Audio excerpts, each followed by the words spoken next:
नमस्कार. ज्या परीक्षेची आपण आजपर्यंत आतुरतेने वाट पाहत होतो ती परीक्षा जाहीर झालेली आहे. टेट 3 2025 या वर्षात 100% होणार आहे. MSc पुणे या बोर्डानं संकेतस्थळावर त्यांची ऑफिशियल लाईन दिलेली आहे. आता जर बघितलं तर आपण टेट 3 ही परीक्षा कोण देऊ शकतं, याची पात्रता काय, तर याची निवड प्रक्रिया काय, या सगळ्या संदर्भात आपण माहिती आज जाणून घेणार आहोत. त्यापूर्वी आपण माझे इन्फायनाइट मॅथ क्लब याच्या नावाने माझे क्लासेस स्टार्ट होत आहेत 7 एप्रिलपासून. मी याच्या आधी 2022 मध्येही एक्झाम दिलेली आहे, माझी निवडही झालेली आहे. माझी इच्छा आहे की अनेक जणांची किंवा गरीब घरातल्या लोकांचं जास्तीत जास्त किंवा प्रामाणिक विद्यार्थ्यांचं यामधून निवड व्हावी, या प्रक्रियेतून निवड होऊन ते शाळेवर रुजू व्हावे आणि त्यांच्याकडचं ज्ञान विद्यार्थ्यांच्यापर्यंत पोहोचवावे, याच्यासाठी मी त्या विद्यार्थ्यांसाठी किंवा त्या शिक्षकांसाठी मदत करणार आहे. तर नाममात्र फी आहे. तुम्ही माझा लिंकला दिलेला आहे डिस्क्रिप्शन बॉक्समध्ये. व्हॉट्सअप ग्रुपला जॉईन होऊ शकता आणि ग्रुपला तुम्ही नंबर माझा घेऊन व्हॉट्सअप करू शकता, कॉल करू शकता. मी बॅचबद्दल संपूर्ण माहिती मी तुमच्यापर्यंत नक्कीच पोहोचवेल. त्यानंतर आज आपण बघणार आहे टेट 3 ही परीक्षा कोण देऊ शकतं. माझं डीएड आहे, माझं बीएड आहे आणि TET नाही आहे, मग मी एक्झाम देऊ शकतो का?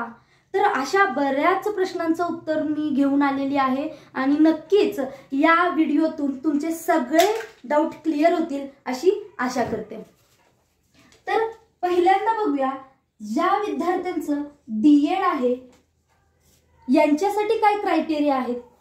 पहिल्यांदा डीएड ज्या विद्यार्थ्यांचं, ज्या शिक्षक विद्यार्थ्यांचं झालेलं आहे त्या विद्यार्थ्यांसाठी 1 ते 5 साठी क्रायटेरिया आहे.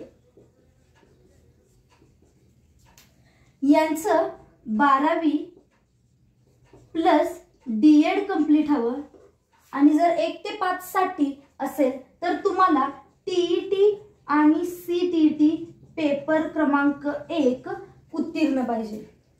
12वी हे ओपन कॅटेगरीसाठी 45% पास पाहिजे आणि कॅटेगरीतील असतील तर 40% तुम्ही घेऊन पास झालेलं पाहिजे. तर डीएडच्या विद्यार्थ्यांना कंपल्सरी 1 ते 5 साठी 12वी plus DEd plus TET CTT paper 1 हे क्लिअर पाहिजे. जर तुम्ही 6 ते 8 साठी ट्राय करताय तर 12वी प्लस डीएड प्लस ग्रॅज्युएशन जर असेल आणि त्यासोबत TET CTT या दोन्हीपैकी एक पेपर नंबर 2. जर तुमचं 12वी डीएड ग्रॅज्युएशन आणि CTT किंवा TET पेपर क्रमांक 2 पास असाल तर तुम्ही 6वी ते 8वी साठीचे वर्गासाठी तुम्ही पात्र आहात. जर तुमचं 1 ते 8 साठी तुम्हाला पात्र व्हायचं आहे तर याच्यासाठी 12वी डीएड ग्रॅज्युएशन TET किंवा CTT हे पेपर 1 आणि 2 हे दोन्ही पेपर तुमचे पास पाहिजेत. जर तुम्ही 12वी डीएड आहात, CTT पेपर क्रमांक 1 क्लिअर आहात तर तुम्ही 1 ते 5 साठी इलिजिबल आहात आणि तुम्ही टेट 3 परीक्षा देऊ शकता. जर तुमचं 12वी डीएड प्लस ग्रॅज्युएशन आणि TET CTT यापैकी एखादा 2 नंबरचा पेपर क्लिअर असेल तर तुम्ही पात्र आहात, तुम्ही सुद्धा टेट 3 परीक्षा देऊ शकता. 1 ते 8 साठी 12वी प्लस डीएड ग्रॅज्युएशन आणि TET किंवा CTTचा 1 आणि 2 या क्रमांकाचे पेपर तुम्ही जर क्लिअर असाल तर तुम्ही 1 ते 8 या वर्गासाठी पात्र आहात आणि तुम्ही टेट 3 देऊ शकता.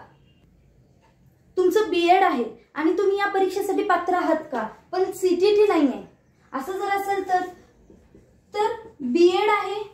बीएड साठी काय क्रायटेरिया आहे. जर तुम्हाला 6 ते 8 साठी ट्राय करायचं आहे तर तुमचं BEd plus graduation plus TET CTT paper क्रमांक 2 पास पाहिजे. म्हणजे हे क्रायटेरिया तुमची कंप्लीट असेल. बीएड आहे, ग्रॅज्युएशन आहे, TET किंवा CTT या दोन्हीपैकी 2 नंबरचा पेपर जर तुम्ही पास असाल तर 6 ते 8 साठी तुम्ही इलिजिबल आहे. त्यानंतर 9 ते 10 साठी असाल तर तुम्हाला फक्त बीएड प्लस ग्रॅज्युएशन लागेल. बीएड प्लस ग्रॅज्युएशन असेल तर तुम्ही 9वी-10वी साठी पात्र आहात, तुम्ही टेट 3 देऊ शकता. आणि 9 ते 12 साठी BEd plus graduation plus post graduation तुम्हाला कंपल्सरी लागणार आहे, म्हणजे तुम्ही 9 ते 12 साठी पात्र आहात. जर सपोज तुमचं याच्यामध्ये बीएड आहे, ग्रॅज्युएशन आहे, पीजी आहे, बघा मी लिहिते 6 ते 12 साठी तुमचं बीएड आहे, ग्रॅज्युएशन आहे, पीजी आहे आणि त्यासोबत तुम्ही टीईटी किंवा सीटीईटीचा पेपर क्रमांक 2 क्लिअर आहात, तर तुम्ही 6 ते 12 याच्यासाठी तुम्ही पात्र आहात. म्हणजे ह्या लोकांनी तुम्ही टेट 3 एक्झाम देऊ शकता. जरी तुमचं बीएड ग्रॅज्युएशन आहे, सीटीटी टीईटी नाहीये, तरी सुद्धा तुम्ही ही परीक्षा देऊ शकता. पण याच्यामध्ये पुढे जाऊन तुम्हाला 1 ते 12 साठी जर पात्र व्हायचं असेल, 1 ते 12 साठी, तर 1 ते 12 साठीची क्रायटेरिया आहे DEd plus BEd plus graduation plus post graduation आणि टीईटी सीटीटी पेपर क्रमांक 1 आणि 2. या सगळ्या क्रायटेरिया तुमच्या कंप्लीट असतील, हे तुम्ही परीक्षा पास आउट असाल, तर तुम्हाला 1 ते 12 साठी या परीक्षेसाठी तुम्ही पात्र आहात, तुम्ही परीक्षा देऊ शकता. टेट 3 ही परीक्षा दिल्यानंतर आपल्याला कोणकोणते स्कूल भेटतात, कोणकोणत्या शाळेवर काम करण्याची संधी भेटते, तर टेट 3 याच्यात झेडपीच्या जाहिराती दिल्या जातात, सर्व झेडपीच्या जाहिराती दिल्या जातात, महानगरपालिकेची जाहिराती येतात, नगरपालिकेची जाहिराती येतात आणि खाजगी संस्थेचे देखील जाहिराती येतात, खाजगी संस्था. आणि या चारही ठिकाणी आपण अप्लाय करू शकतो. निवड प्रक्रिया कशी असते, तर निवड प्रक्रिया असते ती मेरिटनुसार.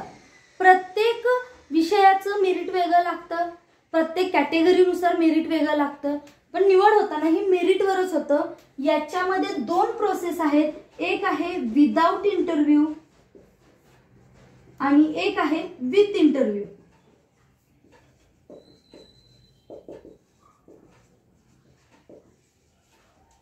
आणि आपल्याला प्रयत्न करायचा आहे ते म्हणजे विदाउट इंटरव्ह्यू साठी. विदाउट इंटरव्ह्यू साठी प्रयत्न केलं की डायरेक्ट आपण झेडपी, एमएनपी, एनपी आणि काही खाजगी संस्था जसं की रयत शिक्षण संस्था असेल, स्वामी विवेकानंद शिक्षण संस्था असेल, अशा प्रकारच्या वेगवेगळ्या संस्थेवर आपलं सिलेक्शन होतं. विदाउट इंटरव्ह्यू मध्ये कट ऑफ प्रत्येक विषयाचं वेगळं असतं, त्यामुळं सांगता येत नाही. पण जर बघितलं तर 140 प्लस जर मार्क्स असतील तर तुमची निवड विदाउट इंटरव्ह्यू मध्ये आहेच.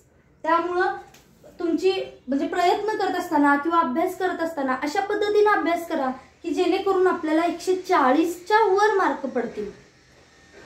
विथ इंटरव्ह्यूला आहेत बऱ्यापैकी सगळ्याच खाजगी शिक्षण संस्थेच्या जाहिराती दिले जातात, इंटरव्ह्यू घेतात आणि मग तुमचं सिलेक्शन केलं जातं.